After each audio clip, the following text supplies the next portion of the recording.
عبدك المظلومين.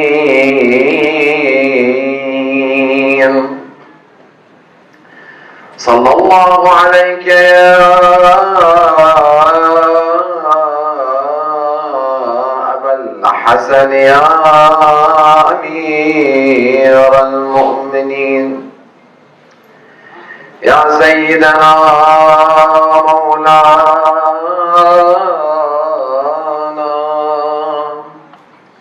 إنا توجهنا واستشفعنا وتوسلنا بك إلى الله، وقدمناك بين يدي حاجاتنا يا وجيها عند الله، اشفع لنا عند الله يا وجيها عند الله، اشفع لنا عند الله. صلى الله عليك يا رسول الله، صلى الله عليك يا أبا عبد الله، وعلى الأرواح التي حلت بفضائك، عليك مني سلام الله أبدا ما بقيت وبقي الليل والنهار، ولا جعله الله آخر العهد مني لزيارتكم. السلام على الحسين وعلى علي بن الحسين وعلى أولاد الحسين وعلى أصحاب الحسين جميعا، ورحمة الله وبركاته. صلوات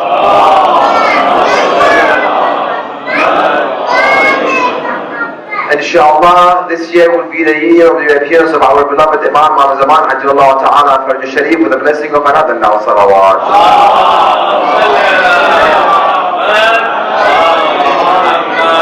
Inshallah, all of us gathering tonight will be amongst his companions and his sincere soldiers with the blessing of another now. Salawat.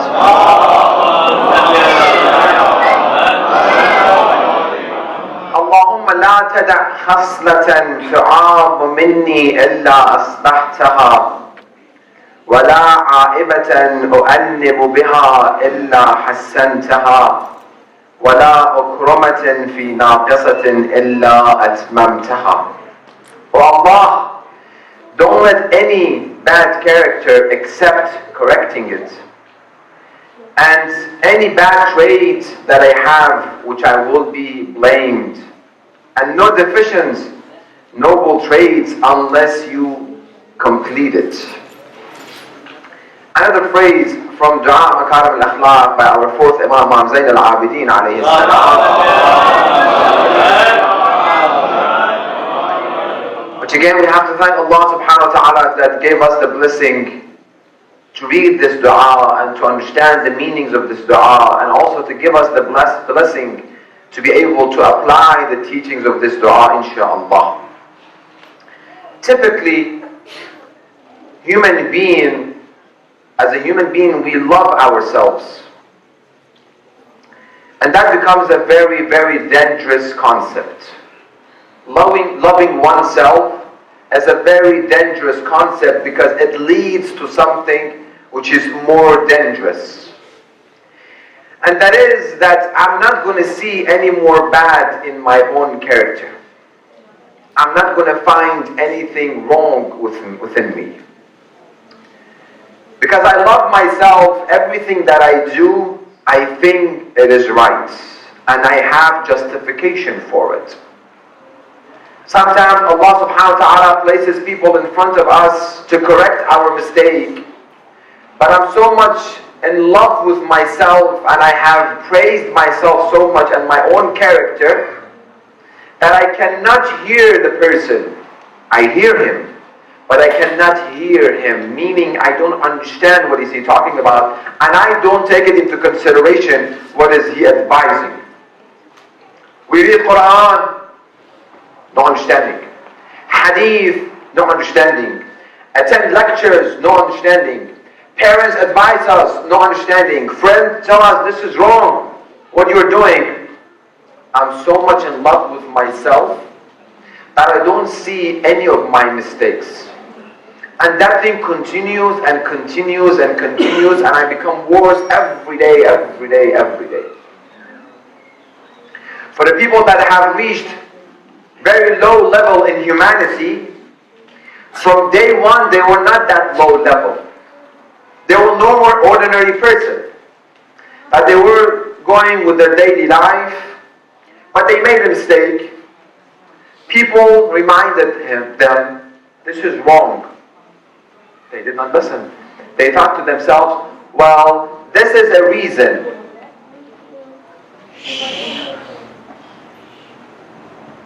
Again, we justify our own act. Because of this and this and this, I did this. One thing that we have to keep in mind, to be very, very open-minded about criticism. It might be right, or it might be wrong. If I close myself to any criticism, even good criticism comes to me, I'm not going to take it. Because I'm completely thinking to myself that I'm 100% perfect. That I don't have any flaws or shortcomings. That is very, very dangerous. This is what gives us takabbur. This gives us superiority. And that leads us to many, many other sins, which was amongst the first sins, as we mentioned in the previous night. Shaitan said to Allah subhanahu wa ta'ala, I am superior. That leads. Shaitan did not think of himself superior.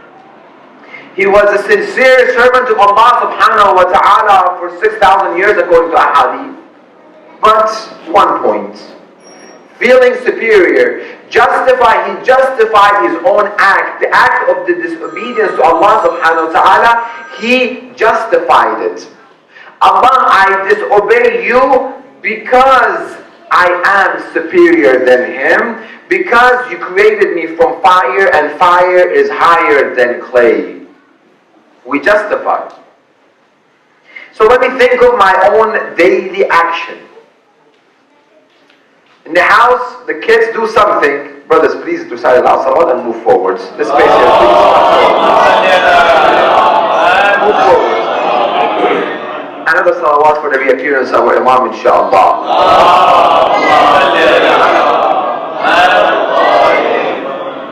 I get home, I'm trying to relax, suddenly my kids drop something on the ground, a plate, and breaks.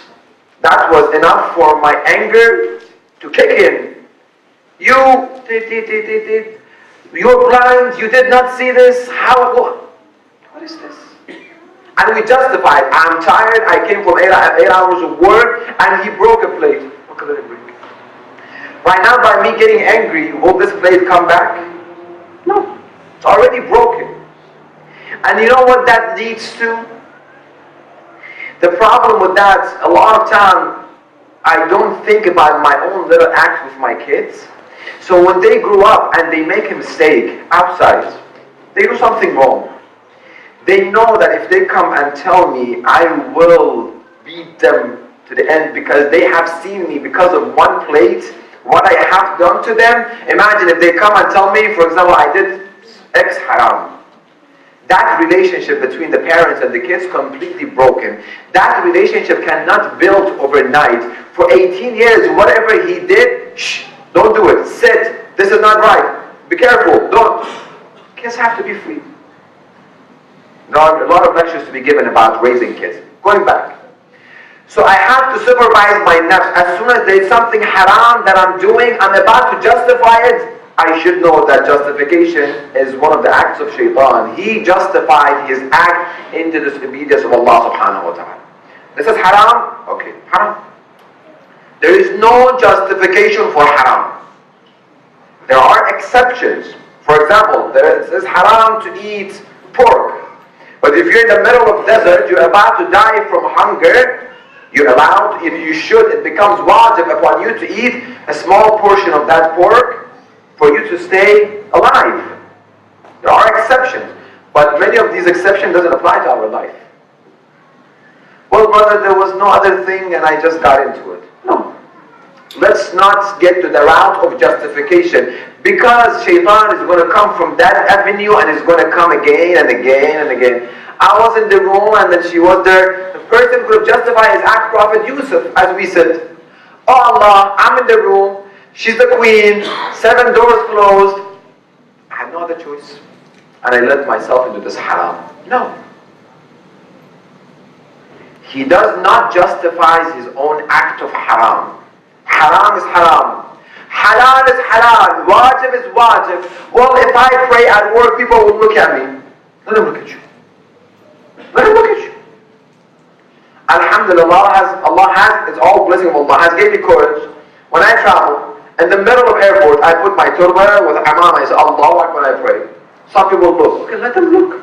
They have the right to look. I am different than them. And I'm doing something different.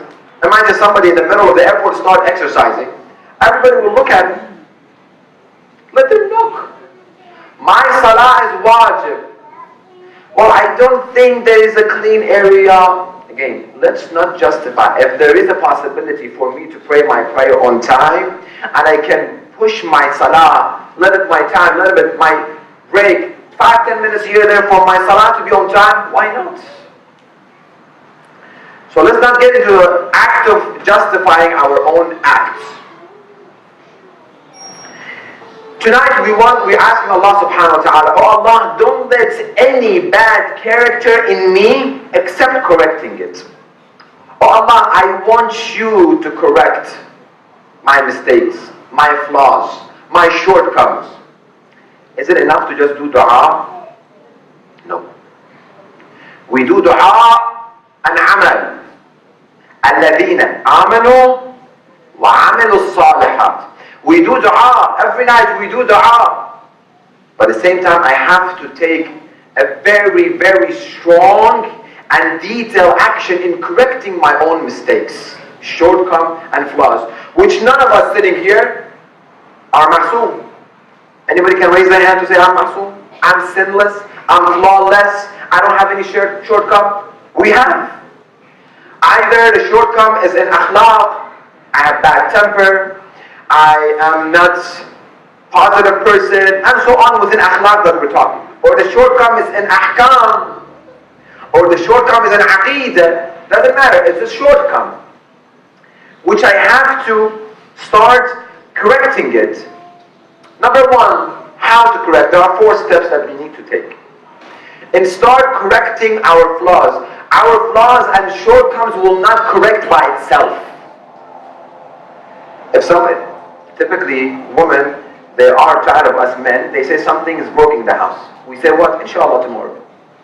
Inshallah tomorrow. Can you just fix this? I'll do it, inshallah tomorrow. We just keep pushing it.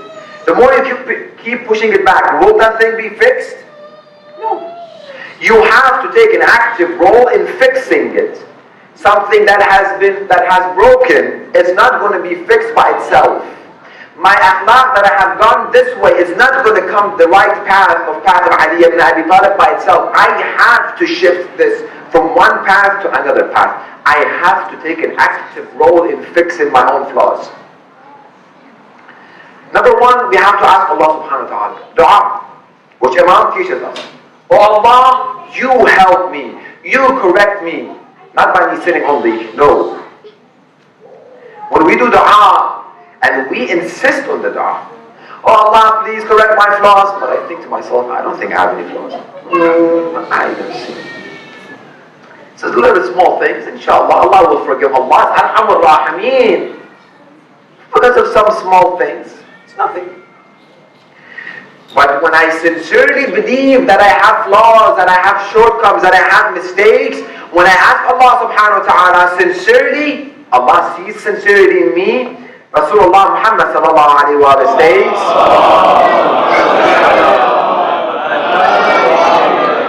when he sees that sincerity that I really, really want to change, Rasulullah says, إِذَا أَرَادَ اللَّهُ بِعَبْدٍ خَيْرًا. If Allah wants good for you, all of us, we want Allah to want good for us. The only one that we want to have good for us and to be benevolent toward us, which that benevolency can do something for us, is from Allah subhanahu wa ta'ala. People being benevolent to one another, it's good. But the only one that can do something about this benevolency is Allah subhanahu wa ta'ala. إِذَا أَرَادَ اللَّهُ بِعَبْدٍ خَيْرًا. I want to see how much Allah has paid attention to the detail of my life and has not led me to myself. Which Rasulullah, as we said, Rasulullah cried, "Oh Allah, don't leave me to myself, glance of an eye." He says, إِذَا أَرَادَ اللَّهُ بِعَبْدٍ خَيْرًا. Number one, فَقَّهَهُ فِي الدِّينِ. He makes him educated, he makes him aware of his own religion. How much of my religion do I know?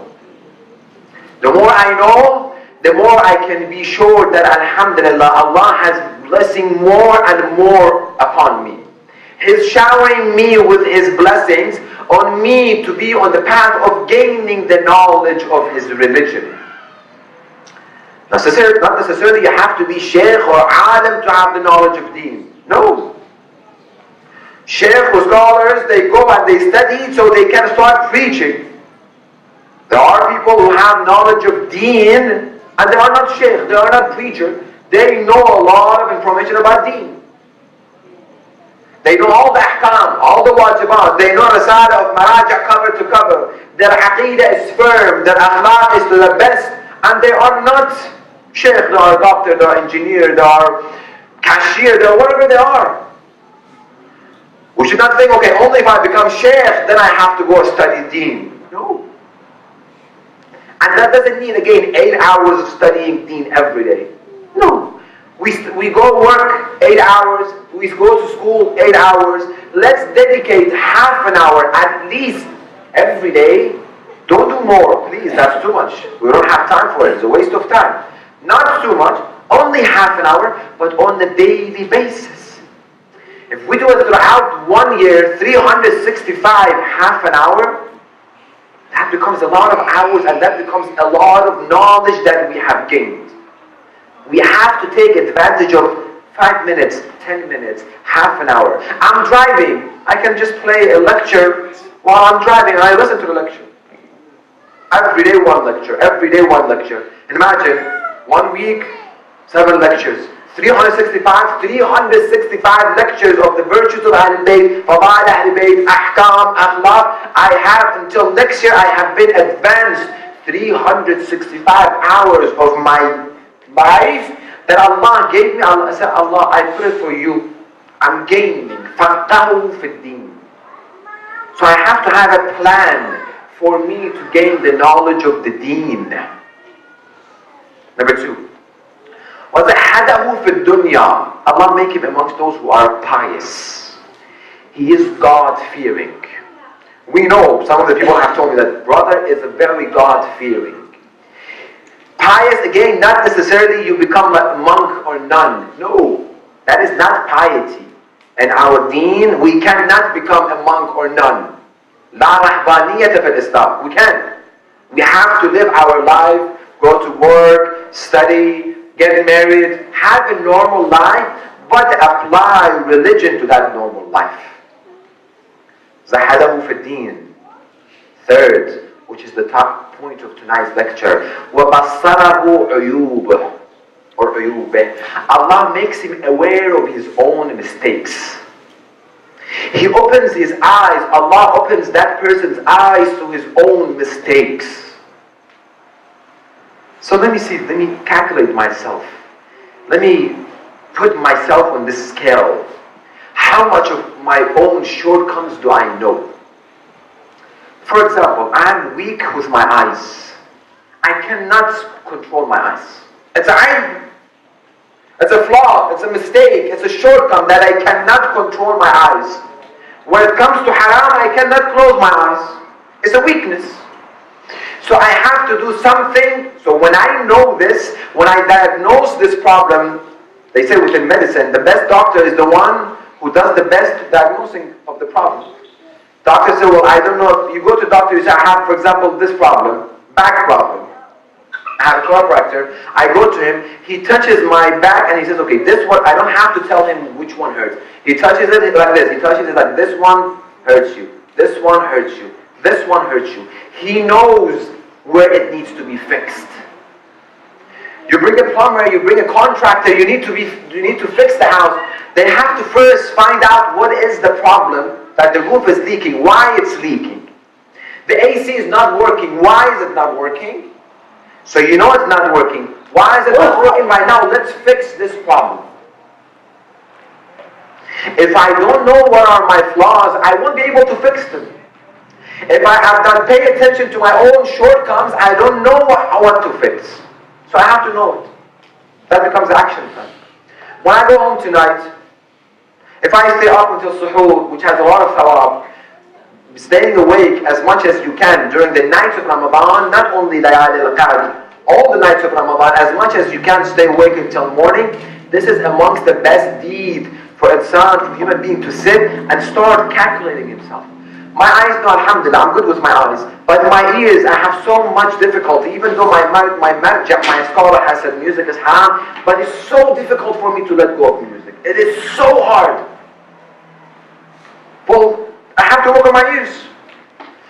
My ears, alhamdulillah, is good. My tongue, when I sit, the gossiping is something that comes right away. She did this, and she was like this, and then he was like this, and then she was like this, and then he was like this. Oh my God, have you said? And then on and on and on.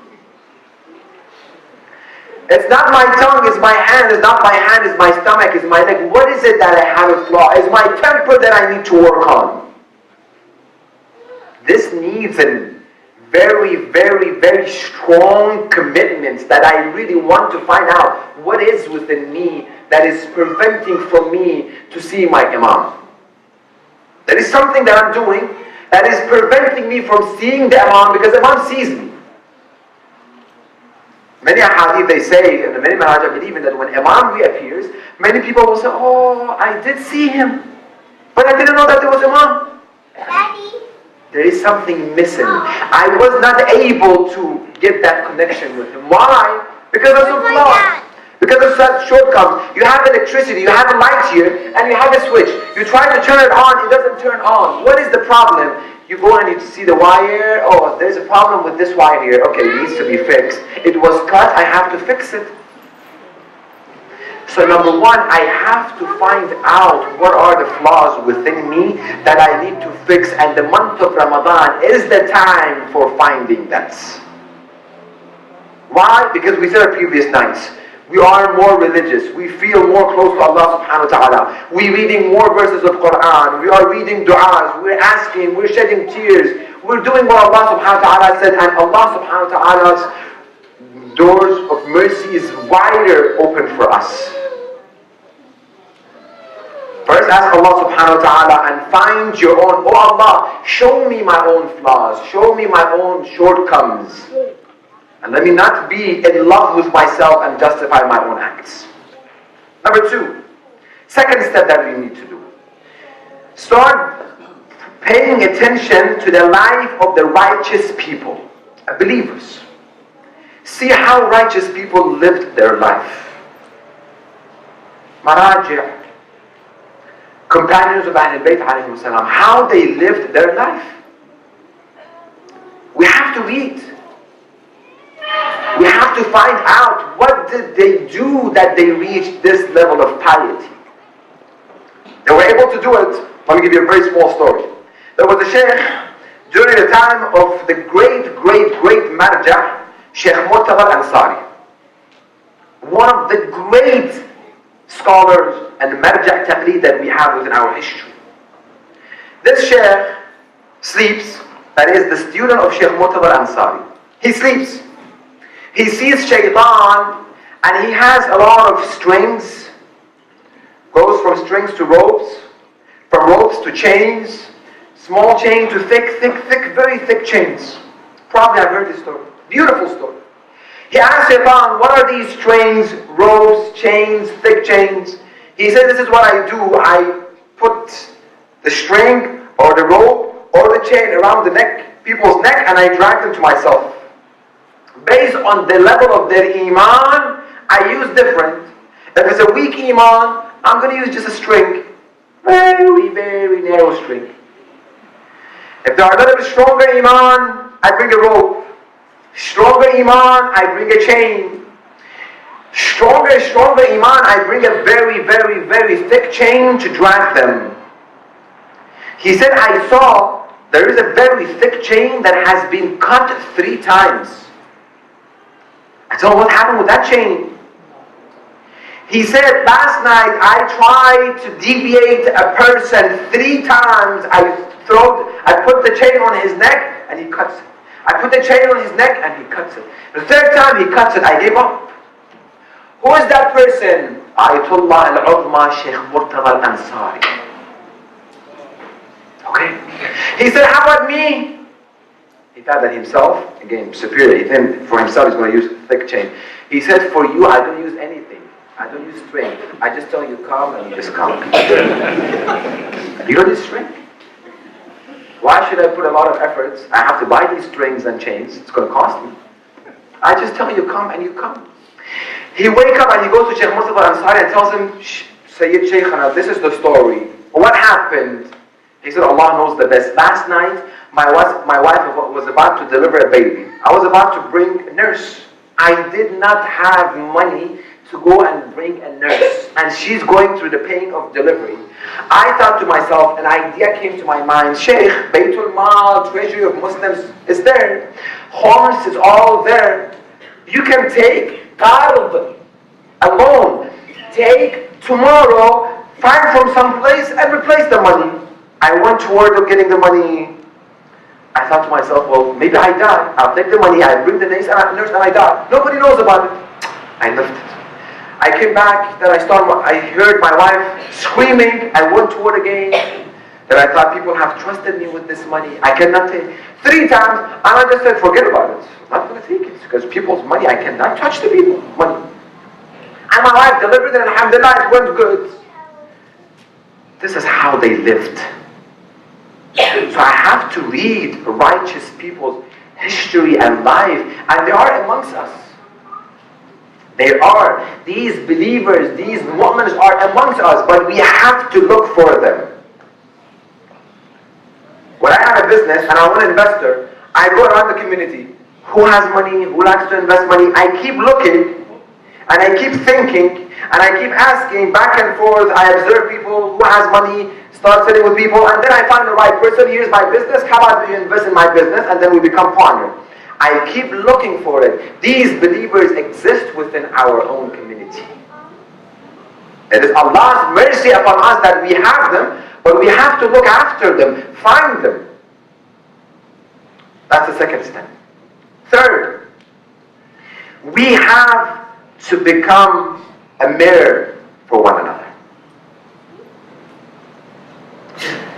قال علي عليه السلام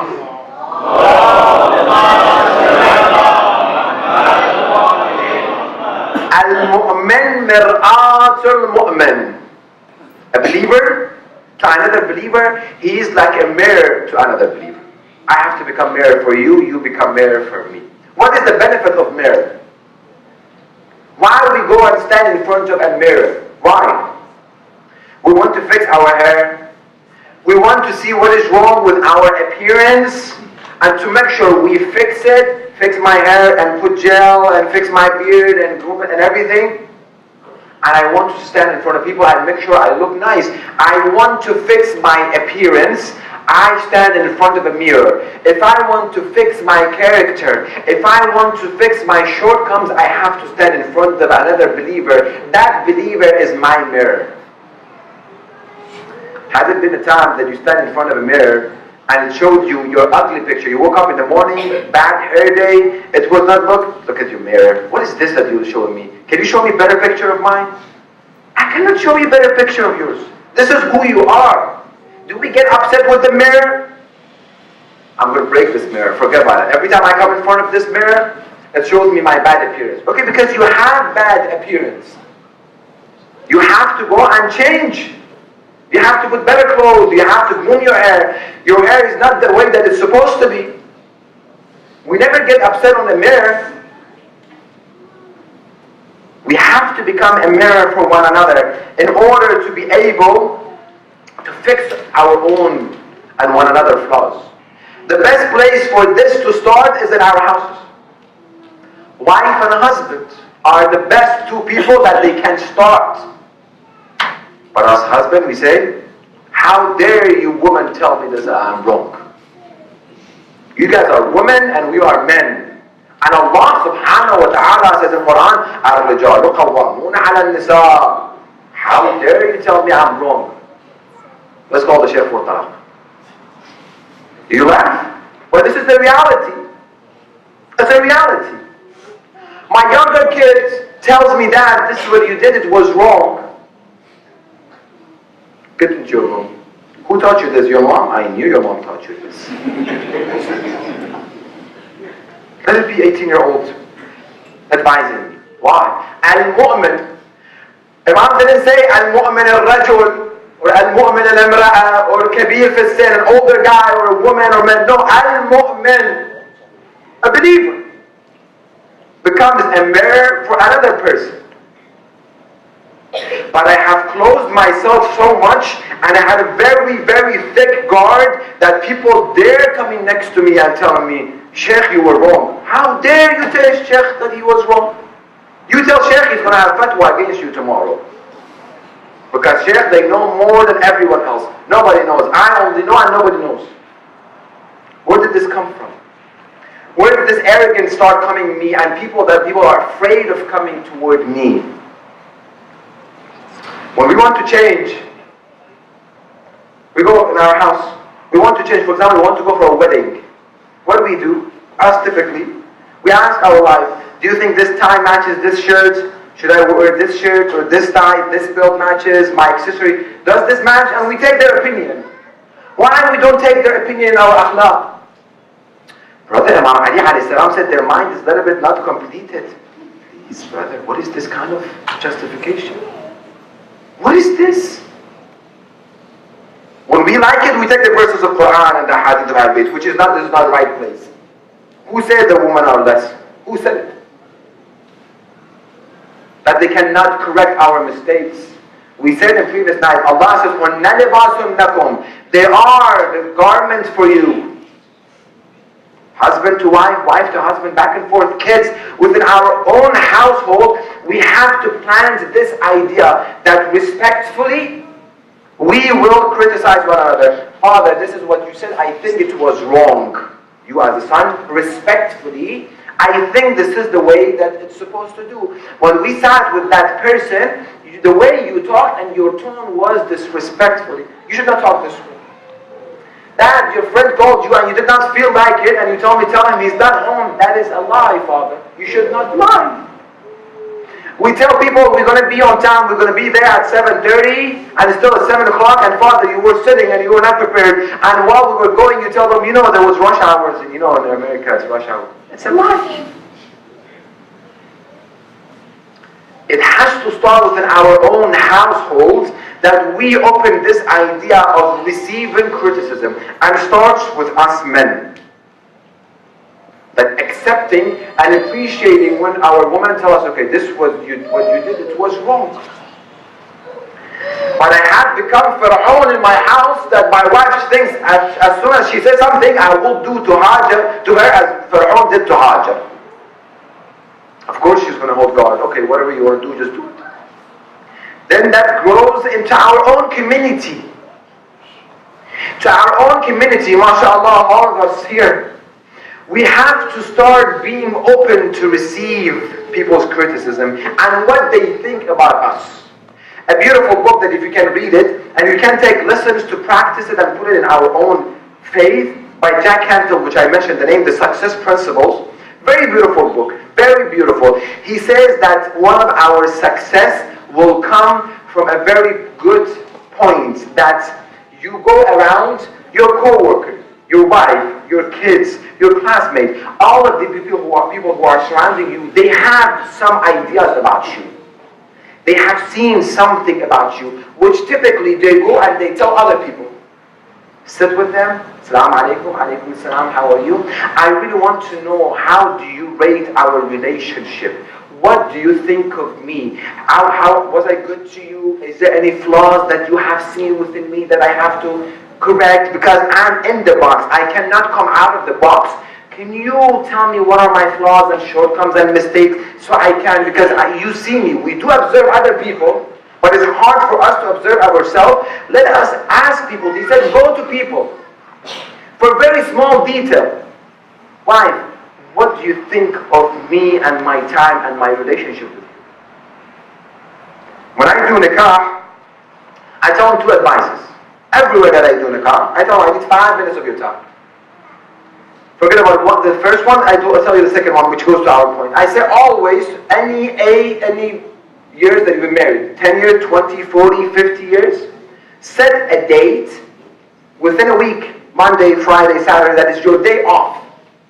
Sit, put the kids to sleep, not in the bedroom, because bedroom has its own thing. Sit in the dining room, have a cup of coffee, water, drink. Husband tells his wife, this past week, you did this, I really appreciate it. Thank you so much. And when people are appreciated and they're being thanked, they're going to do it more. And also, you did this, I really didn't like it. It upsets me. Can you stop doing it? And the wife to the husband, the same thing. So we start understanding one another.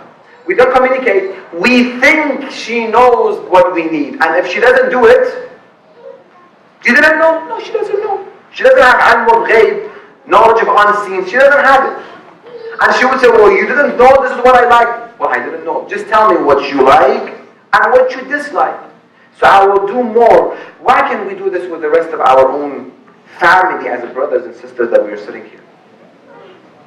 Brother, anytime that you see any flaws, shortcomings, please come tell me.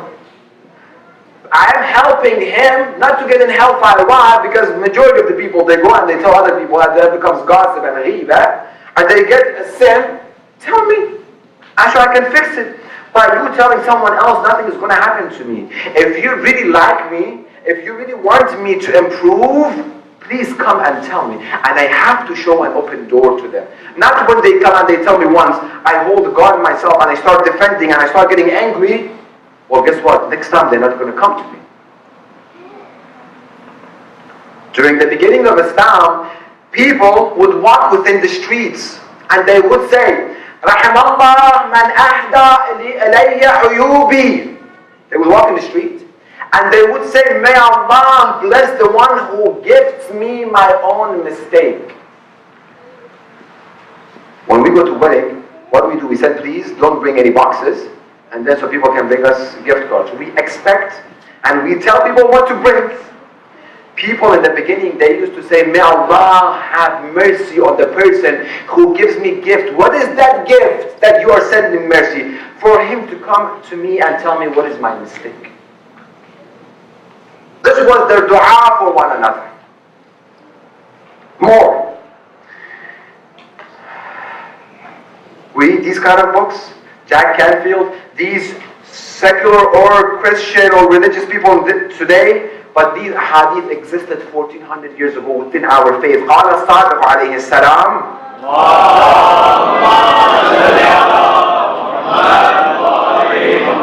أحب إخواني إلي. The best friends that I really love, the most loved friend amongst my friends. Who are your most loved friend amongst your friends right now? Think about it. Who are the people that you like to associate with? That, for example, they might be the younger generation, very young, like age 6, 7, 8, the one that has PS4, the one that has hoverboards, the one that is... This is what we like to associate with. They become our best friend. The one that his father buys him everything, he becomes our best friend. And we want to go to their house every day. Where should we go? To Hassan's house. Why? Because his father just bought him a new game. Uncharted 4, father bought it, let's go and play it. I don't have it. Next day, where should we go? Hassan's house. Why? Because his father bought him hoverboard. Next day, again, that is the most loved one to us. The older one, Same thing within the woman, the one that benefit us. Men, the one that also benefit us. That we can chit chat and start having a business or doing something, or being with them, say that people say, wow, he's associating with this person, he's friend of this person, that gives us pride. Imam says, in our criteria, the most loved one is the one أحب إخواني إلي من أهدى عيوبي إلي. The one who gives me gift. What is that gift? Who tells me what are my mistakes. Imam al-Sadiq is telling us that the most loved one to me, they don't exaggerate. They don't exaggerate. And they showed openness to people to come criticizing. The same Imam al-Sadiq alayhi salam, he was one day, in the middle of the day, he was working in his farm and planting and digging. A person came and he started criticizing the Imam. See how much Imam has shown open door to people and come and criticize him. The person told Imam, Imam, I thought you are a person of akhirah, you think of akhirah. In the middle of the day, you're working so hard. How will you face Allah if you die in this condition?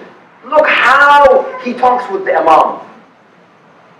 Is it that Imam has shown him that you can come and criticize me? Or like other people, like other khulafa, as soon as they would criticize, get the sword and chop his guy's head? Imam says, this is the way that if I die within this, I will die as a shaheed. I would love to face Allah subhanahu wa ta'ala in this way. Why? Because I'm working hard to provide for my family from my own hand. And my hands are a blessing hand because I'm working for my family. Bringing halal rizq for my family. These are the people that we have to be proud. Why should we be proud of Ahlul Bayt alayhim salam? Because people came openly to their face, criticized them, even though they're Allah's representative of an earth, but their heart was so much open that they accepted criticism. But me, Sheikh, astaghfirullah, if you criticize the Sheikh, Allah will put you at the lower level of hellfire. But Imam Sadiq and Imam Ali ibn Abi Talib and Ahlul Bayt alayhim salam,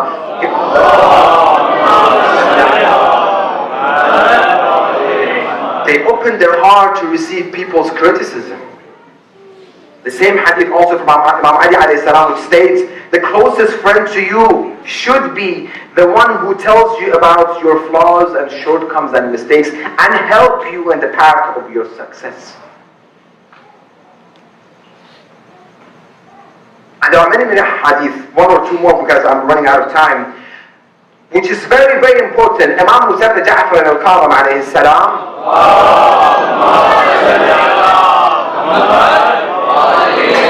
very beautiful hadith, very, very interesting hadith, but we just have time to elaborate and talk on one point. He says to divide your daily time, your hours into 4 sections.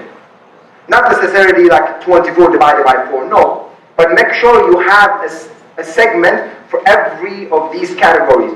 Number one segment to worship Allah subhanahu wa ta'ala. Another is for you to earn halal income and halal rizq. And third, halal entertainment for those people who say if you want to be religious, you should put completely entertainment away. Halal entertainment. And the fourth said, Imam says, وَسَاعَةً لِمُعَاشِرَةِ الْإِخْوَانِ وَالثِّقَاتِ الَّذِي يُعَرِّفُونَكُمْ عُيُوبُكُمْ. A segment of your day, you should associate yourself with people. Which kind of people you should associate? What are the criteria of those people? The ones that are ma'asharat al-ikhwan, your brothers, والثقات, that you trust them, الَّذِينَ, those, they will teach you, educate you, they will tell you to your face, عُيُوبُكُمْ, your aibs, your mistakes, your shortcomings and your flaws. On a daily basis, you should associate with those people who will teach you that, وَيُخَلِّصُونَ لَكُمْ فِي الْبَاطِنِ, and they are sincere towards you. So let me do calculation. Who are my friends? Are they the one that they feel open to come and criticize me? If not, let me start finding those people. Or within my own friends, let me tell them, please, from now on, whatever you see that I have done wrong, come and tell me, please. Do it. These are the steps that we can take in developing ourselves, correcting our mistakes. So number one, asking Allah subhanahu wa ta'ala to show our uyub. And within that, let me keep diagnosing myself. Every day, let me diagnose myself. What I have done today that was wrong. Then read the life of the people who are righteous. See the people who are believers. See their life, how they live.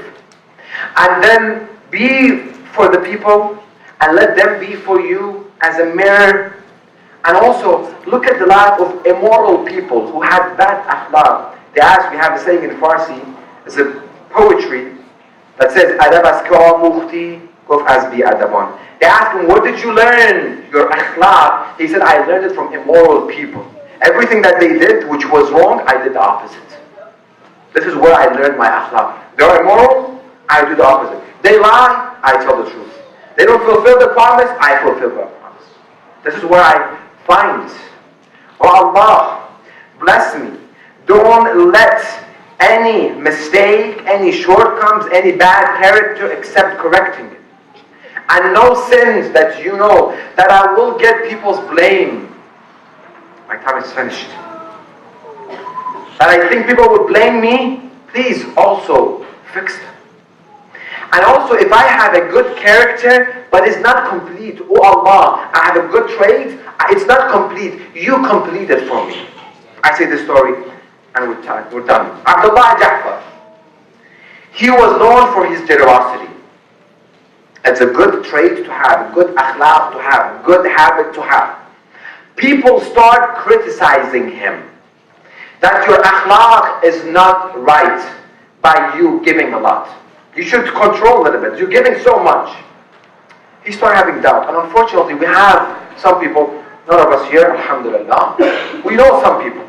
And hopefully, I'm not amongst those people. Somebody wants to do good, they tell him, no, don't. I mean, you don't have to. They discourage good and encourage evil. One day he went to a farm, a garden. He was about to rest. He saw a slave.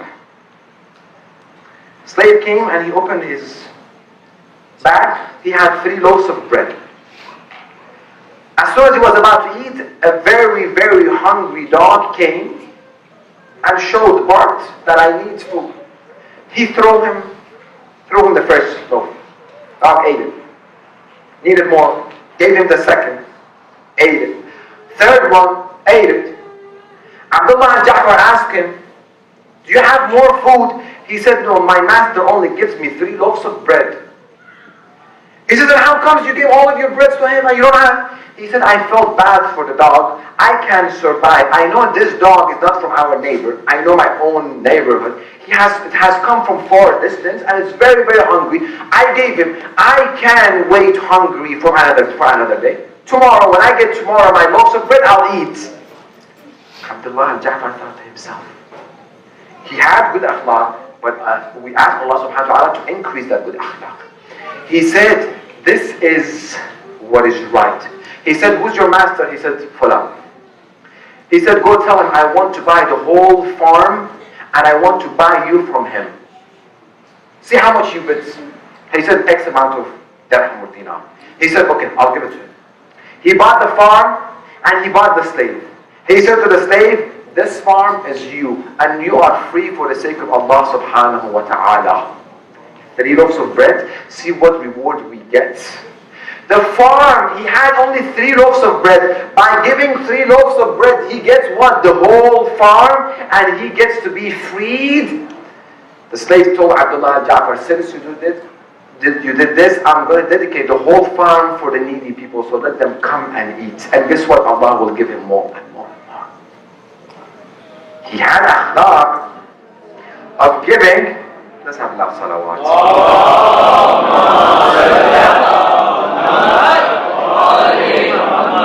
We have to get to this mindset of that akhlaq of ours. Oh Allah, whatever I have the akhlaq, the hand of giving. Complete that akhlaq.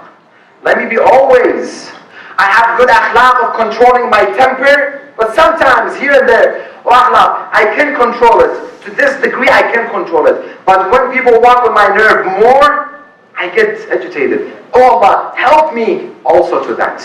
I have the courage of keeping my hat of religiosity anywhere I go. But sometimes I might fall. Oh Allah, take my hands. I need you to help me. And if we ask Allah subhanahu wa ta'ala sincerely, and if we take practical action, we do something about it, it's all about doing something about it. Allah subhanahu wa ta'ala will put the righteous people around you. He will introduce you to the people that you will like, oh my God, I used to meet him every day. He started coming to me and telling me my ayub. Thank Allah subhanahu wa ta'ala that He placed that person in front of me for me to gain my ayub. These are the path that we have to walk on. These are the things that we have to ask Allah subhanahu wa ta'ala for, which gives us success in this dunya and success in akhirah. And we have the teachings. The teachings of Ahlul Bayt, ahadith of Ahlul Bayt, is nothing that I have gone to some book that nobody knows about these books. No, these ahadith exist within all of our ahadith book. And the teachings of Ahlul Bayt, we just have to go, look for them, put our mind to read them, and take one hadith a week and apply it. We cannot imagine what the orphans have gone through starting today.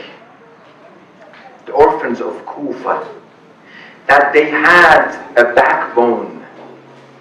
They felt comfortable while Ali ibn Abi Talib was there. Why? Because they knew that there is someone who's going to look after them. At the time of need comes, there is someone that will give them and grant them their needs. If we can turn off the lights.